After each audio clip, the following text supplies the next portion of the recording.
Kuzokala bona ipholisa lesikhundla esiphasi belibanga ukuthi lisuswe lapha lisebenzela khona lithunyelwe kuhulumende wesifunda seMpumalanga lapho lalisebenza khona phambilini. Kodwa kuzokala bona umphathalo wabhala ukuthi lithunyelwe lapho kuyokusebenzela khona.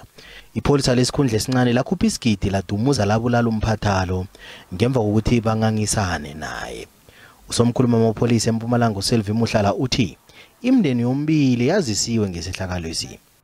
Ngasho ngithi namhlanje just before 8 o'clock ekuseni amalunga wethu we-PSS bekasemsebenzini njengenjwayelo baqoqa bakhuluma bokungabonakala lutho lapho ngathi kuyalwe kunembi then ngemva kwaloko ke sekuthiwa kuzwe kuthuma isibhamu then masibahlola bathola amalunga wethu amabili alele phansi omunye una 55 years omunye una 35 years omunye nkenela omunye ngusetsheni kodwa ke kwamanje asazi ukuthi kahle kahle imbangela yale senzakalo sanamhlanje yini.